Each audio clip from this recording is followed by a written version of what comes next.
दोस्तों अब समझते हैं आज के टॉपिक को यानी इनुमरेशंस को।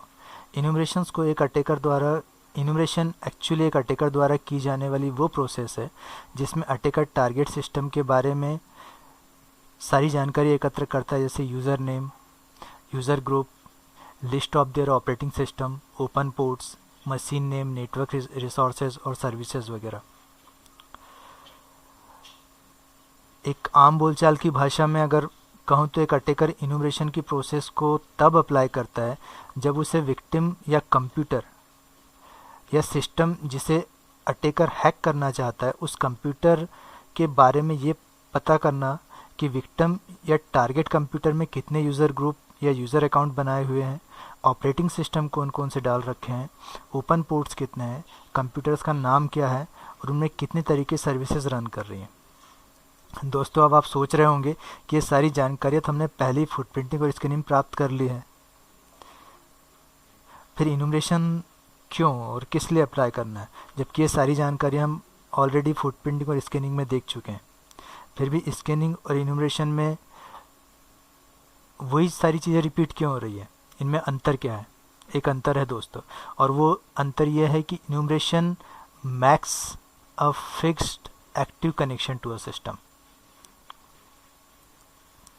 एक अटैकर अपने टारगेट सिस्टम से जिसे वो हैक करना चाहता है उस सिस्टम से एक्टिव कनेक्शन बना लेता है, यानी वो टारगेट से टारगेट में इंटर कर चुका होता है। मतलब जिस सिस्टम को अटैकर हैक करना चाहता है अब तक वो सिर्फ बाहरी जानकारी एकत्र कर रहा था और इनुमरेशन में वो सिस्टम में इंटर कर चुका होता है।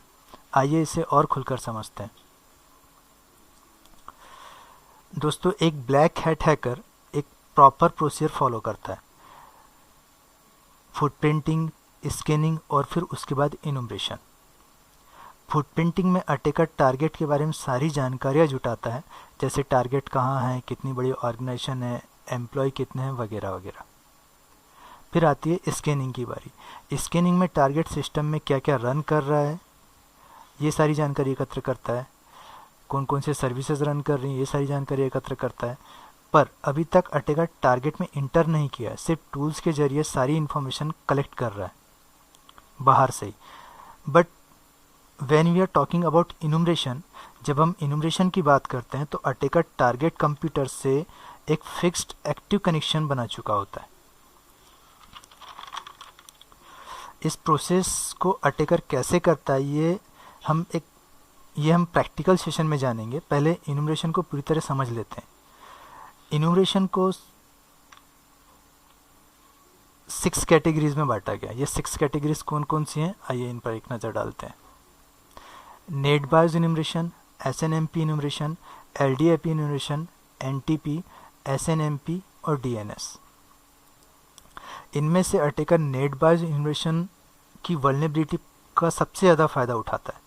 यही वो ओपन पोर्ट है जिसके थ्रू अटैकर किसी के सिस्टम से एक्टिव कनेक्शन बना लेता है। दरअसल दोस्तों नेट बायोस पोर्ट ओपन होने का मतलब ये है कि आपने अपने सिस्टम में या अपने कंप्यूटर में फाइल और प्रिंटर शेयरिंग ऑन रखी हुई है। जैसा कि अक्सर किसी छोटी ऑर्गेनाइजेशन में जहाँ पर 10 से 50 या 100 पीसीज होते हैं तो एक दूसरे से के कंप्यूटर से फाइल्स को शेयर्स करने के लिए या एक ही कंप्यूटर से जब एक ही प्रिंटर से जब उन्हें प्रिंट देना होता है तो फाइल और प्रिंटर शेयरिंग ऑन रखी जाती है। और ऐसा ही कुछ सिनारियो हम इंटरनेट कैफ़े में देखते हैं। इंटरनेट कैफ़े में आप किसी भी कंप्यूटर से प्रिंट दें, प्रिंटर एक ही होता है और इसी वजह से इंटरनेट कैफ़े और छोटी ऑर्गेनाइजेशन ब्लैक हैट हैकर का पहला टारगेट होता है। तो आप लोग अपने कंप्यूटर में फाइल और प्रिंटर शेयरिंग को हमेशा ऑफ रखेंगे। तो आइए अब नेट बायोस को थोड़ा सा समझते हैं। नेट बायोस का मतलब क्या होता है इस बारे में जानते हैं। दोस्तों नेट बायोस मतलब होता है network basic input output system. मैं नेट बायोस का आपको पहले ही बता चुका हूँ कि नेट बायोस मीन्स आपने अपनी file and printer sharing on छोड़ रखी है और ये जिन पोर्ट्स पर काम करता है वो ओपन पोर्ट्स वो हैं 445, 137 और 139। और एक टर्म और यूज़ होगी जब हम प्रैक्टिकल सेशन में जाएंगे तब IPC और एक डॉलर साइन। इसका मतलब था inter process communication. Inter process communication में हम फायरवॉल को बाईपास करके, मतलब टारगेट सिस्टम की फायरवॉल भी हमारे रिमोट एक्सेसिंग को रोक नहीं पाती है। अगर कोई हैकर किसी कंप्यूटर को नेट बायस के थ्रू हैक करना चाहता है तो फायरवॉल भी नहीं रोक पाती। फायरवॉल को बाईपास करे एनोनिमसली हम उस कंप्यूटर से कनेक्ट हो चुके होते हैं, ठीक है। तो और मान लीजिए अगर आप किसी टारगेट सिस्टम पर एनमैप के थ्रू स्कैनिंग करते हैं और स्कैनिंग में आपको पोर्ट नंबर 139, 445 और 137 ओपन मिला, तो समझ लीजिए कि इस कंप्यूटर में फाइल और प्रिंटर शेयरिंग ऑन है और इस पीसी को रिमोटली एक्सेस किया जा सकता है। इसे कैसे करना है प्रैक्टिकल सेशन में हम वीडियो में जब नेक्स्ट वीडियो में देखेंगे, अभी सिर्फ थ्योरी को समझते हैं। आइए देखते हैं कि अटैकर किस किस तरीके से इन सब चीज़ों को करते हैं। सबसे पहले अटैकर एनमैप टूल को ऑन करेगा। एनमैप टूल से पर्टिकुलर टारगेट को स्कैन करेगा। स्कैन वल्नरेबिलिटी में अगर उसे नेट बायोस के पोर्ट्स ओपन मिले, file and printer sharing ports open मिले, जैसे 139, 137 और 445, तो उसके बाद जो जिन प्रोसीजर्स को फॉलो करेगा हम उन्हें देखते हैं। सबसे पहले अपने स्टार्ट बटन में जाएंगे, रन पर क्लिक करेंगे, CMD कमांड प्रॉम्प्ट में इंटर करेंगे, ओके करेंगे।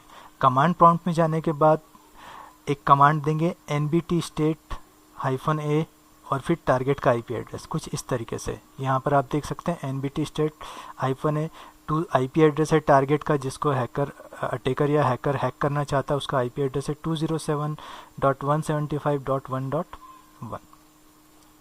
इसके बाद जैसे ही इस कमांड को अप्लाई करेगा तो कुछ इस तरीका सिनारियो अटैकर के स्क्रीन पर दिखाई देता है। आप यहाँ देख सकते हैं कुछ हैग्स वैल्यू दी हुई है। इस हैग्स वैल्यू में मैंने यहाँ पर इसको हाईलाइट किया हुआ है। तो अगर आपको यहाँ पर हैग्स वैल्यू 20 दिखाई देती है तो इसका मतलब ये हुआ कि file and printer sharing on है इस पर्टिकुलर टारगेट सिस्टम में। बस अटैकर अपना अगला पासा फेंक जाता है। यहाँ आप देख सकते हैं a hex code of 20 means you have file and printer sharing turn on. This is how a hacker would check to see if you have file and printer sharing turn on. एक चीज़ और note करने वाली है, यहाँ मैंने mention किया, if he see become aware of the fact that you do have file and printer sharing turn on, then they would process attempt to gain access to your system। एक बात जान लीजिए कि अटैकर जरूरी नहीं है कि वो ही हो, वो सी भी हो सकता है। जब आप हैकिंग को बहुत डीपली समझेंगे तब आप जान जाएंगे कि हमेशा ही नहीं होता है, अटैकर सी भी हुआ करता है। अब इस प्रोसीजर के बाद फाइल एंड प्रिंटर शेयरिंग अगर टर्न ऑन मिल गया तो जो अगला प्रोसीजर होता है वो अटैकर कुछ इस तरीके से फॉलो करता है। एक नेटव्यू कमांड होती है, नेटव्यू कमांड दिया, स्लैश देंगे, उसके बाद IP एड्रेस देंगे टारगेट का, तो कुछ इस तरीके का सिनारियो आता है। यहाँ लिखा रहेगा shared resources eight IP address, जो भी IP एड्रेस टारगेट का होगा वो, उसमें शेयर नेम, मतलब आप अटैकर को अब ये पता चल जाता है कि कौन सा फाइल या कौन सी पर्टिकुलर फोल्डर है जो शेयर हो रहा है। माई डॉक्यूमेंट्स और टेम फाइल यहाँ पर हैं जो शेयर हो रही हैं, तो उसे वो फाइल मिल गई जिसे शेयर किया जा रहा है। बस इसके बाद एक अगली कमांड आती है व्यू।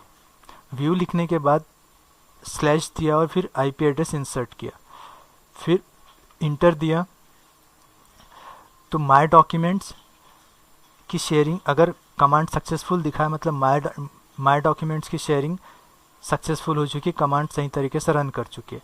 बस एक लास्ट कमांड देना है नेट यूज एक्स, टारगेट का IP एड्रेस और जो फाइल शेयर हो रही थी उस फाइल का नाम। The command was completed successfully. अगर ऐसा मैसेज आता है तो समझ लीजिए कि आप या वो पर्टिकुलर जो अटैकर टारगेट सिस्टम को हैक करना चाह रहा था उस टारगेट सिस्टम की वो फाइल या वो शेयरिंग फाइल अटैकर के कंप्यूटर में शो होने लगेगी और अटैकर इस फाइल के थ्रू आपके कंप्यूटर को रिमोटली एक्सेस कर सकता है। ये सब किस तरीके से करना है ये हम प्रैक्टिकल सेशन में देखेंगे नेक्स्ट वीडियो में। अभी आप थ्योरी समझ चुके हैं। अब जिन जिन पर्टिकुलर कमांड्स को अभी मैंने आपको बताया, उनको यहाँ पे मैंने एक बार और दे दिया है। nbt state -a IP address रहेगा, नेटव्यू कमांड दी जाती है उसके बाद, या फिर नेटव्यू/IP दिया जाता है। नेट यूज़ रहेगा, जो फाइल शेयर हो रही है वो फाइल रहेगी। उसके बाद नेट यूज़, फिर IPC इंटर प्रोसेस कम्युनिकेशन $, और यूज़र के लिए स्लैश और यूर कॉलम के साथ। बस शेयरिंग फाइल कंप्यूटर के अटैकर के कंप्यूटर में भी शो होने लगेगी, और अटैकर रिमोटली आपके उसके अपने कंप्यूटर से आपके कंप्यूटर को एक्सेस कर सकता है। दोस्तों, जो भी सब्सक्राइबर डिस्टेंस लर्निंग कोर्स की किट को ऑर्डर करना चाहते हैं, मुझे मेरी मेल आईडी पर मेल कर सकते हैं। और इस किट में वो सारे टूल्स हैं जो हैकिंग में यूज़ होते हैं, और हर एक टॉपिक की 10 से ज़्यादा ई बुक्स हैं और गाइडलाइन फाइल हैं जो आपको और ज़्यादा मदद करेंगी हैकिंग को समझने और जानने में। दोस्तों, अगर आपको वीडियोस अच्छे लग रहे हैं तो प्लीज़ सब्सक्राइब करें, अपने कमेंट दें, क्योंकि आपके कमेंट मेरा उत्साह बढ़ाते हैं। तो देखते रहिए और सीखते रहिए एथिकल हैकिंग इन हिंदी। और मेरा प्रॉमिस है कि नेक्स्ट वीडियो में हम बहुत जल्दी ही मिलेंगे और इसके प्रैक्टिकल सेशन को देखेंगे। तब तक के लिए नमस्कार दोस्तों।